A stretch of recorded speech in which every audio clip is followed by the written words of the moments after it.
नमस्कार दोस्तों, आप लोगों का स्वागत है आज एक और वीडियो में। आज के वीडियो में हम लोग बात करेंगे डॉक्टर लाल पैथ लैब्स के बारे में। इस वीडियो में हम समझेंगे डॉक्टर लाल पैथ लैब का बिजनेस मॉडल और ये बिजनेस कैसा कर रहा है और ये बिजनेस क्यों अच्छा लगता है। सबसे पहले शुरुआत करते हैं इस कंपनी की थोड़ी सी हिस्ट्री के बारे में। ये कंपनी जो शुरू करी थी वो mister doctor major SK. Lal ji ने शुरू करी थी और उनके बेटे अरविंद लाल ने उन्हें आके लेटर ज्वाइन करा। और अरविंद लाल के आने के बाद इस कंपनी ने काफ़ी अच्छी ग्रोथ दिखाई है। ये मिस्टर अरविंद लाल की फ़ोटो आप लोग देख सकते हैं। ये इनके चेयरमैन एंड मैनेजिंग डायरेक्टर हैं फ़िलहाल। लेकिन अरविंद लाल ने जब बिज़नेस को एक्सपेंड करना शुरू करा तो उन्हें लगा कि उन्हें किसी और प्रोफेशनल की ज़रूरत है, क्योंकि वो एक डॉक्टर के नज़रिए से बिज़नेस को देख रहे थे और उसको जल्दी एक्सपेंड या ग्रो नहीं कर पा रहे थे। तब उन्होंने हायर किया मिस्टर डॉक्टर ओम मनचंदा को। ओम मनचंदा के आने से बिजनेस ने एक नया टेक ऑफ करा, नए उड़ान भरी। अगर आप आज भी किसी एम्प्लॉय से पूछेंगे तो मिस्टर अरविंद लाल का विजन है और एग्जीक्यूशन स्किल्स है मिस्टर ओम मनचंदा के। तो इन दोनों की जोड़ी ही इस कंपनी को सक्सेसफुल बनाती है। तो अगर हम हिस्ट्री के बारे में समझते हैं तो इन्होंने बेसिकली डॉक्टर मेजर एस.के. लाल ने, जैसे कि आपने कोई भी पैथोलॉजी लैब देखी है अपने शहर में, उसी तरह से एक छोटी सी पैथोलॉजी लैब दिल्ली में खोली। उसके बाद उन्होंने कुछ साल के बाद उन्हें उनके बेटे अरविंद लाल जी ने ज्वाइन करा और बाद में पब्लिक को वो प्राइवेट लिमिटेड कंपनी बनाया उन्होंने। उसके बाद उन्होंने 3 ऐसी लैब्स खोली 2000 तक और उन्होंने NABL एक्रीडेशन लिया। NABL एक्रीडेशन अगर बात करें तो ये इम्पोर्टेंट क्यों है, क्योंकि इंडिया में अगर 1 लाख लैब्स है एस्टिमेटेड, तो उसमें से केवल 1% लैब्स को ही ये सर्टिफिकेट मिलता है। तो इंडिया में केवल 1000 ही ऐसी लैब्स हैं जिनके पास NABL का सर्टिफिकेट है। सिमिलरली इन्होंने ISO सर्टिफिकेट भी लिया। सिमिलरली इन्होंने इंटरनेशनल एक्रीडेशन फ्रॉम कैप, ये इंटरनेशनल सर्टिफिकेट है, ये भी इनको मिल गया। फिर 2005 से इन्होंने अपनी स्केल अप करना शुरू करा और इनको इन्वेस्टमेंट मिला सबसे पहले वेस्ट ब्रिज कैपिटल के द्वारा। उसके बाद इन्होंने Paliwal medical care private limited को एक्वायर किया और इन्होंने 2010 में नेशनल रेफरेंस लैब बनाई। नेशनल रेफरेंस लैब का इंपॉर्टेंस अभी हम लोग थोड़ी देर बाद समझेंगे। उसके बाद 2010 से 15 इनके पास और इन्वेस्टमेंट आया बाय TA एसोसिएट्स, जो कि एक दूसरी कंपनी थी, और इन्होंने अपना जो नेटवर्क है उसको एक्सपेंड करना शुरू करा नॉर्दर्न रीजन में। नॉर्दर्न रीजन में इनकी सबसे बड़ी पकड़ थी। धीरे धीरे फिर ये ईस्टर्न रीजन में भी जाने लगे और फिर इन्होंने साउथ और वेस्ट रीजन में भी एंट्री करी। बहुत सारे एक्विजिशंस करे इन्होंने इस नेटवर्क को स्केल अप करने के लिए। उसके बाद कंपनी ने 2015 दिसंबर में IPO की लिस्टिंग करी। IPO की लिस्टिंग के दौरान कंपनी अप्रॉक्सीमेटली 550 के अराउंड आई गेस इन्होंने प्राइस रखा था और आज की डेट में ये करीब 1500। तो आप समझ सकते हैं लास्ट 5 सालों में इतनी गिरावट के बाद भी कंपनी 3 गुने दामों पर खड़ी है। तो बेहतरीन बिजनेस मॉडल है इनका।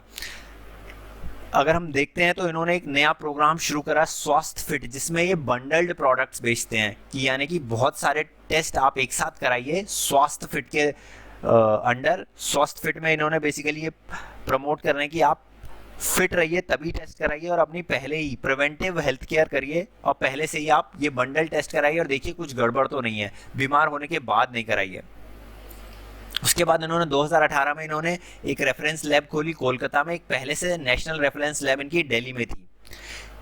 सिमिलरली ये इनऑर्गेनिक ग्रोथ करते गए वेस्टर्न एंड साउथर्न इंडिया में दूसरी लैब्स को एक्वायर करके।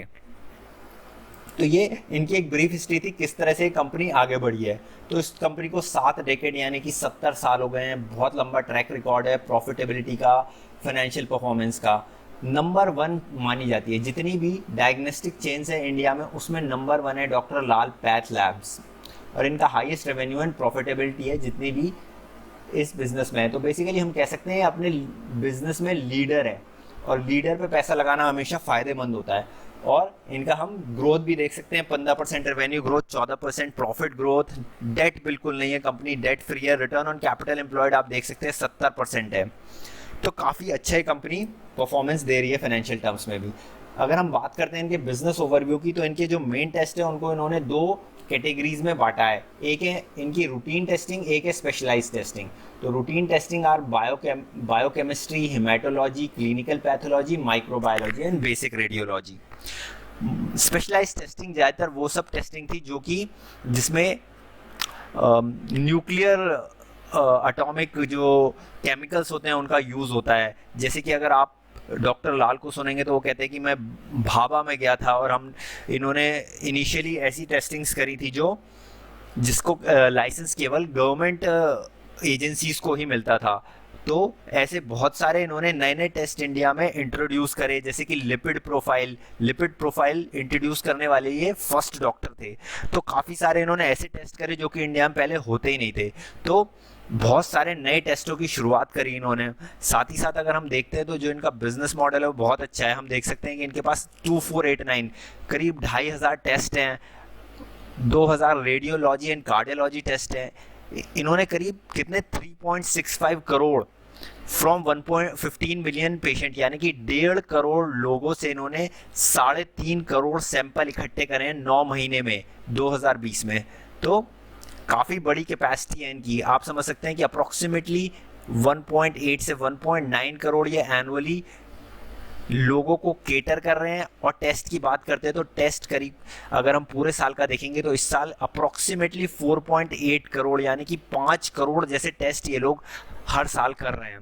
तो आप देख सकते हैं बहुत ही बड़ा इनका नेटवर्क है। और इनके नेटवर्क में सबसे अच्छी बात क्या है कि ये लोग डायरेक्ट पब्लिक से डील करते हैं। इनका जो मैक्सिमम रेवेन्यू आता है वो डायरेक्ट पब्लिक से आता है। अगर हम health care service as a sector की बात करते हैं तो इस सेक्टर भी अपने आप में बहुत ग्रोइंग है, जो कि कंपनी के लिए एक बहुत ही एडवांटेजेस पॉइंट है। तो सेक्टर में जो रनवे है जो कि आगे बढ़त कर सकते हैं वो बहुत ही बड़ा है। आप लोग देख सकते हैं India total health expenditure as percentage of GDP में कहाँ स्टैंड कर रहा है, केवल 3.9%, जबकि जो एडवांस देश है वो 17%, Germany 11%, Brazil 9%, south Africa 8%, Russia 6% के करीब, चाइना भी 5%, सिंगापुर 4%। तो इंडिया केवल 4% पे है और इंडिया के पास अभी बहुत बड़ा रनवे या रूम है, हाईली अंडर पेनिट्रेटेड मार्केट है। तो इसमें ऐसे में जो लीडर है उसके पास सबसे ज़्यादा अपॉर्चुनिटीज़ होती हैं और साथ ही साथ एक इनके पास प्लस पॉइंट है कि ये बहुत ज़्यादा इनकी लैब्स NABL एक्रेडिटेड है, यानी कि उनके पास सब प्रोसेसेस ठीक हैं, हाइजीनिकली अच्छी हैं, मल्टीपल पैरामीटर्स होते हैं जिनके बेसिस पे ये सर्टिफिकेशंस मिलते हैं और कंपनी सभी में फुलफिल करती है। अगर हम इंडस्ट्री के साइज़ की बात करते हैं तो इंडस्ट्री का साइज़ आप देख सकते हैं प्रोजेक्टेड है कि केवल 2018 से 2020 तक करीब 30% बढ़ जाएगा। तो इंडस्ट्री का रनवे, जैसे कि मैं कह रहा था, इंडस्ट्री अगर अपने आप में इतनी तेज़ ग्रो कर रही है तो लीडर के पास उससे भी ज़्यादा अपॉर्चुनिटीज़ है कि वो उनसे तेज़ ग्रो कर सकते हैं। तो अगर 2 साल में एज अ होल इंडस्ट्री ही 30% हमारी ग्रो कर रही है तो हम इजीली मान सकते हैं कि जो हमारी कंपनी है वो 30% से ज़्यादा ग्रोथ दे सकती है। अगर हम ग्रोथ ड्राइवर्स की बात करते हैं तो आप लोग देख सकते हैं आजकल टेस्ट बहुत ज़्यादा होने लगे हैं। प्रिवेंटिव हेल्थ केयर को बहुत ज़्यादा फोकस करा जा रहा है, जहाँ पे आप बीमार पड़ने से पहले ही फुल बॉडी चेकअप्स कराते हैं। तो basically life style related diseases की वजह से ये अपॉर्चुनिटी है कि ये सेक्टर ग्रो होगा। Increase in evidence based treatments, focus on preventive diseases and wellness. तो लाइफस्टाइल डिसीजेस की वजह से, प्रिवेंटिव हेल्थ केयर की वजह से और एविडेंस बेस्ड ट्रीटमेंट, यानी कि पहले अगर आप डॉक्टर्स के पास जाते थे डॉक्टर्स दवाई लिख देते थे, लेकिन अब जो है डॉक्टर्स आप किसी के पास जाएंगे तो पहले आपसे कहेंगे आप टेस्ट कराइए, फिर हम उसके बेसिस पे दवाई लिखेंगे। तो एविडेंस बेस्ड ट्रीटमेंट बढ़ते जा रहा है, जिसकी वजह से ये इंडस्ट्री बहुत ही अच्छी ग्रो हो सकती है आगे। अगर हम इनके एक बिजनेस मॉडल की बात करते हैं तो बेहतरीन बिजनेस मॉडल है इनका। हम देख सकते हैं कि इन्होंने कैसे अपने रेवेन्यूज़ बढ़ाई, अपने बिजनेस को स्केल अप करा। इन्होंने बहुत सारे पिकअप पॉइंट्स बनाए। तो बेसिकली हॉस्पिटल में एक छोटा सा इन्होंने अपना सेंटर खोल दिया, डॉक्टर के लैब के अंदर खोल दिया, और एक अलग से लैब में भी अपना पिकअप पॉइंट खोल दिया जहाँ पे वो सैंपल्स कलेक्ट कर रहे हैं, ब्लड, यूरिन या जिस भी चीज़ के टेस्ट कराने हैं, और वहाँ से ये पिकअप करके, वहाँ से ये उठा के और अपनी नेशनल रेफरेंस लेबोरेटरी में ले जाते हैं और वहाँ पे ये टेस्टिंग करके सारे रिपोर्ट्स अपलोड कर देते हैं और वो आप कहीं पे भी एक्सेस कर सकते हैं, ऑनलाइन में या ऑफलाइन में भी। सिमिलरली बहुत सारे पेशेंट सर्विस सेंटर्स खुले हुए हैं जहाँ पे आप वॉक इन करके अपने सैंपल्स दे सकते हैं, वो सैंपल्स फिर से ये नेशनल रेफरेंस लैब्स में ले जाते हैं। सिमिलरली ऐसी बहुत सारी क्लिनिकल लैब्स खुली हुई हैं जहाँ पे छोटे मोटे टेस्टिंग या कलेक्शन होता है, लेकिन जो अगर बड़े टेस्ट हैं तो उसके लिए वो दोबारा से नेशनल रेफरेंस लैब्स में जाते हैं। तो आप देख सकते हैं कि वॉक इन बहुत ज़्यादा होते हैं, इनका एक तो ब्रांड वैल्यू बहुत अच्छा है, और जो वॉक इन कस्टमर है आप देख सकते हैं उसका हाईएस्ट शेयर ऑफ रेवेन्यू है। तो यहाँ पे पब्लिक डीलिंग, तो ये एक आपको पब्लिक डीलिंग कंपनी मिल रही है जो कि इनडायरेक्टली एक प्ले आज की डेट में इंटरनेट थीम पे भी है, क्योंकि इतना ज़्यादा इसमें इंटरनेट का यूसेज हो रहा है। आपको घर बैठे लोग आएंगे, वो आपका सैंपल ले जाएंगे, आपको थ्रू इंटरनेट आपके मोबाइल पर रिपोर्ट्स मिल जाएंगी। तो ये एक तरह से ई कॉमर्स कंपनी का भी बिजनेस मॉडल अपनाए हुए हैं। तो यहाँ पे हम देख सकते हैं कि जो सबसे बड़ी रेफरेंस लैब्स हैं उनके अंडर क्लिनिकल लैब्स हैं, और उसके बाद ये PSCs है। PSCs हमारी पेशेंट सर्विस सेंटर्स हैं, एंड पिकअप पॉइंट्स हमारे क्या है, PUPs। तो ये PSC clinical lab, reference lab, बहुत सारे PSC डायरेक्ट रेफरेंस लैब में जा रहे हैं, कुछ क्लिनिकल लैब में जा रहे हैं, फिर रेफरेंस लैब में जा रहे हैं। तो इस तरह से एक इन्होंने हब एंड स्पोक मॉडल बनाया है कि कोई कस्टमर यहाँ आ रहा है, कोई कस्टमर यहाँ आ रहा है, और सबके डेटा इकट्ठा करके हम सबकी यहाँ से रिपोर्ट जनरेट कर रहे हैं, और फिर वो रिपोर्ट हम दोबारा से इनके पास भेज देते हैं थ्रू कंप्यूटराइज्ड वे, और कंप्यूटर के थ्रू हम इसको प्रिंट आउट निकाल के भी दे सकते हैं, या आजकल तो बहुत सारे लोग अपने मोबाइल्स पे ही इसमें चेकिंग कर लेते हैं। तो PSCs और PU की वजह से, PUPs की वजह से हमें बहुत ही ज़्यादा अच्छी पेनिट्रेशन मिल रही है, और एक्सपैंड हमारी रीच बढ़ते जा रही है। हम देख सकते हैं किस तरह से ये ग्रो कर रहे हैं। इनके पास 189 लेबोरेटरीज थी जो कि बढ़ के 2 साल में 200 हो गई। PSCs इनके पास 1750 थी, वो बढ़ के 2500 प्लस हो गई। PUPs इनके पास 5000 थे, वो बढ़ के करीब 6500 हो गए। तो सभी पैरामीटर्स पे ये कंपनी अपना नेटवर्क एक्सपेंड कर रही है, और बेहतरीन तरह से ये एक्सपेंड कर रही है। अगर हम इंडस्ट्री की बात करते हैं तो बहुत ही अनऑर्गेनाइज्ड इंडस्ट्री है, और ये इंडस्ट्री में केवल 15% ही प्लेयर्स हैं जो कि ऑर्गेनाइज्ड में आते हैं। 85% अभी भी अनऑर्गेनाइज्ड है, और इसीलिए इस कंपनी के पास बहुत बड़ा रनवे है, या बहुत ज़्यादा ये ग्रो कर सकती है यहाँ से। क्योंकि जैसे जैसे मेडिकल कहते हैं कि सरकार की तरफ से सख्ती बढ़ेगी कि आपको कंडीशंस फॉलो करनी है, NABL सर्टिफाइड कराना है अपने आप को, तो उसी तरह से ये कंपनी भी ज़्यादा बेनिफिट उठा पाएगी, क्योंकि ये कंपनी वेल प्लेस्ड है उन सर्टिफिकेशंस को पाने में, बजाय कि किसी भी छोटे प्लेयर्स को। क्योंकि हम देख सकते हैं कि जो स्टैंड एंड रोल सेंटर्स है वही 48%, यानी कि जो छोटे छोटे सेंटर्स, छोटी छोटी दुकानें आपके शहरों में आपने देखी होंगी, वही 48% है पूरी इंडस्ट्री का, और बाकी जो हॉस्पिटल्स की अपनी हॉस्पिटल बेस्ड है वो 37% है, और बाकी जो डायग्नोस्टिक चेन्स है वो केवल 15% है। तो ये जो है यहाँ से ये मार्केट शेयर गेन कर सकते हैं अगर हम बात करते हैं अगले 5 से 10 सालों की। और उसमें से भी अगर हम देखते हैं कि लार्ज पैन इंडिया चेन्स कितनी है, तो इस 15% की भी केवल 35 to 40%, यानी कि पूरे मार्केट की केवल 6% ही ऐसी डायग्नोस्टिक चेन्स है जो कि ऑल इंडिया लेवल पे काम करती हैं, और डॉक्टर लाल पैथ लैब्स उनमें से एक है। तो इसी वजह से ये अपने आप में एक लीडर है इस सेगमेंट में। अगर हम बात करते हैं कि इनकी जो मेन अच्छाइयाँ देख सकते हैं हम लोग, पिलर्स ऑफ स्ट्रॉन्ग ब्रांड बहुत अच्छी है। उसमें मेन चीज़ इनकी यही है कि इनके पास अक्रेडिशंस है, यानी कि इनको अनुमति है बहुत सारे ऐसे इंस्टीट्यूट से कि ये अपनी लैब्स चला सकते हैं। साथ ही साथ इनके पास बहुत ही अच्छा नेशन वाइड कवरेज है। हमने देखा है किस तरह से इन्होंने पहले दिल्ली में एक लैब खोली है मेन, उसके बाद कोलकाता में खोली है, और अब ये साउथ में भी एक्सपेंड कर रहे हैं और वेस्ट में भी through acquisitions. Fast turn around time है, यानी कि आप लोग इनकी रिपोर्ट्स बहुत ही जल्दी देख सकते हैं। आप सेंटर पे देख आइए, वहाँ से इनका आदमी इनके मेन हब पे ले जाएगा, और हब पे वो रिपोर्ट जल्दी से होके और उसको ऑनलाइन अपलोड कर दिया जाता है। अगर हम इनका पूरा एक देखते हैं किस तरह से होता है, तो ये इनके पास ये मार्केटिंग टीम है, ये डॉक्टर है, आप उसके पास गए, फिर आपने रजिस्ट्रेशन कराया ऑनलाइन या ऑफलाइन, ये आप सैंपल कलेक्शन हो गए, चाहे आप लैब में जाएं चाहे घर पे आके आपका कलेक्शन रहे, उसके बाद ये रिपोर्ट दे देंगे। और एक क्वेरी हैंडलिंग के लिए इनके पास एक कॉल सेंटर भी है।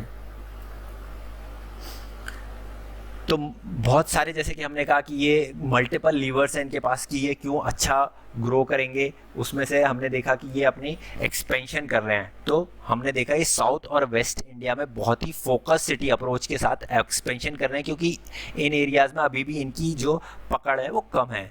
ईस्ट इंडिया में हमने देखा ये कोलकाता में रेफरेंस लैब खोली इन्होंने, उसके ज़रिए ये ज़्यादा से ज़्यादा मार्केट टैप करना चाह रहे हैं। और जो नॉर्थ इंडिया में तो इनकी बहुत अच्छी प्रेजेंस है, लेकिन यहाँ पे ये और छोटे छोटे इस तरह के पीयूपीज छोटे छोटे शहरों में गाँव में खोल खोल के ये ज़्यादा से ज़्यादा अपनी पकड़ बनाना चाहते हैं। नॉर्थ इंडिया में इनकी पकड़ ऑलरेडी बहुत मजबूत है। साथ ही साथ ये बहुत सारे मर्जर्स एंड एक्विजिशंस करते रहते हैं छोटी छोटी लैब्स का, जिससे इन्हें छोटे छोटे शहरों में या एक छोटे से एरिया में अच्छी पकड़ बन जाती है। साथ ही साथ इन्होंने बहुत सारे हॉस्पिटल्स के साथ टाई अप कर रखा है, जहाँ पे इन्हें उन हॉस्पिटल्स में टेस्टिंग करने की पूरी अनुमति है। अब हम चलते हैं इनके फाइनेंशियल्स पे। हम देखते हैं कंपनी का बिजनेस मॉडल तो अच्छा है, लेकिन कंपनी किस तरह से अपना रेवेन्यू कितना कमा रही है। तो आप देख सकते हैं कि ये FY18 में 1000 करोड़ जैसा रेवेन्यू कर रहे थे, 19 में 1200 और 20 में 1300 और 21 में उम्मीद करी जा रही है करीब 1500 और 22 में ये करीब 1700 करोड़ का। हम देख सकते हैं कि इनके रेवेन्यू पे बहुत ज़्यादा फर्क नहीं पड़ेगा कोविड-19 का, क्योंकि आप देख सकते हैं टेस्टिंग एक्चुअली बढ़ते जा रही है आज की डेट में कोविड-19 की वजह से भी। तो हालांकि इनके रेवेन्यू पे थोड़ा इम्पैक्ट, प्रॉफिट पे थोड़ा इम्पैक्ट आ सकता है, और इनका प्रॉफिट देख सकते हैं केवल मार्जिनल इंक्रीज है। ये एस्टीमेट जो हमने लिए हैं ये BNP पारिवास के हैं, लेकिन 300 करोड़ जैसा एक एस्टीमेट है कि ये FY22 में प्रॉफिट कमाएंगे। यानी कि अगर हम इनके EPS की बात करते हैं तो कंपनी करीब 38 रुपये का EPS लाएगी। 38 रुपये के EPS पे ये कंपनी अपने आप में एक सेक्टर लीडर है। अगर हम इसको 30 का डिसेंट मल्टीपल देते हैं तो भी हमारा अप्रॉक्सीमेटली 1200 रुपये का प्राइस आता है, जहाँ पे हम इसमें बाइंग स्टार्ट कर सकते हैं। कंपनी बिल्कुल डेट फ्री है। कंपनी की बुक्स में बहुत ही अच्छा कैश पड़ा है। आप देख सकते हैं हर साल दर साल इनका कैश बढ़ते जा रहा है, तो इंक्रीजिंग ट्रेंड है। करीब 573 करोड़ का कैश है अभी, जो कि बढ़ के 666 करोड़ तक हो जाएगा 2 साल में। अगर हम बात करते हैं इनके इन्वेंट्री की, तो इन्वेंट्री भी हम देख सकते हैं इनको ज़्यादा मेंटेन नहीं करनी पड़ती। अकाउंट रिसीवेबल्स में भी बढ़ोतरी है, लेकिन कोई खास नहीं है। तो सभी पैरामीटर्स पे ये कंपनी हम देख रहे हैं कि अच्छा परफॉर्म कर रही है। साथ ही साथ अगर कैश फ्लो पे जाते हैं तो ये कंपनी बहुत ही बेहतरीन कैश जनरेट कर रही है। आप देख सकते हैं कैश फ्लो फ्रॉम ऑपरेशंस जो एक्सपेक्टेड है वो करीब 344 करोड़, इस साल 260 करोड़, अगले साल 270 करोड़ और 300। तो कंपनी अगर 344 करोड़ का cash flow from operations generate कर रही है तो वो कंपनी बेहतरीन है। अगर ये अपने इन्वेस्टमेंट और कैपिटल एक्सपेंडिचर पे जो खर्चा कर रहे हैं अगर हम उसको भी निकाल देते हैं तो भी कंपनी के पास करीब हर साल दर साल आप देख सकते हैं 80 करोड़, 28 करोड़, 65 करोड़ इस तरह का कैश बच जाता है। तो ये एक कैश जनरेटिंग बिजनेस है, कैश काउ है, और बहुत अच्छा कैश जनरेट करना है बिजनेस। वो बताता है कि बिजनेस की इनहेरेंट स्ट्रेंथ बहुत अच्छी है, बिजनेस मॉडल बहुत अच्छा है, और ज़्यादातर जो इसके रिटर्न पैरामीटर्स है वो भी अच्छे हैं। एबिटा मार्जिन्स हम लोग देख सकते हैं 26% है इसके, net profit margins 18%, return on equity 21%, return on capital employed 24%। तो सभी पैरामीटर्स पे कंपनी अच्छा परफॉर्म कर रही है। इंटरेस्ट कवरेज रेशो 218, क्योंकि कंपनी के ऊपर कोई डेट ही नहीं है। और वैल्यूएशंस के हिसाब से भी हम लोग देख सकते हैं कि करंटली तो ये महंगा लग रहा है 51 के PE पे, क्योंकि इसका जो करंट प्राइस चल रहा है वो करीब 1550 के करीब चल रहा है। लेकिन हमें जो इसको खरीदना है या जो हमें वैल्यू बाइंग प्राइस लगता है वो 1200 रुपये लिखता है, जैसे कि हमने डिसाइड किया था। अगर हम इसके चार्ट्स पे भी जाते हैं तो 1200 रुपये के अराउंड काफ़ी अच्छा इसने बेस बनाया है, लॉन्ग टर्म बेस बनाया है। यहाँ पे ये वीकली चार्ट्स है, तो आप देख सकते हैं कि कितने मल्टीपल वीक्स यहाँ पे इसने 1200 रुपये बिताए हैं। उसके बाद इसने एक राउंडिंग बॉटम फॉर्मेशन बनाया, उसका ब्रेकआउट दिया था, और ये ऊपर 1850 तक गया था, लेकिन ये दोबारा से आके इसने 1200 को टच करा है। और ये 1200 ही वो लेवल है जहाँ पे हम इसमें खरीदारी की रिकमेंडेशन करते हैं। तो आज के वीडियो में इतना ही। वीडियो पसंद आए तो लाइक और शेयर ज़रूर करिएगा। साथ ही साथ चैनल सब्सक्राइब करना ना भूलिए और बेल आइकन बटन ज़रूर क्लिक करिए। वीडियो देखने के लिए बहुत बहुत धन्यवाद।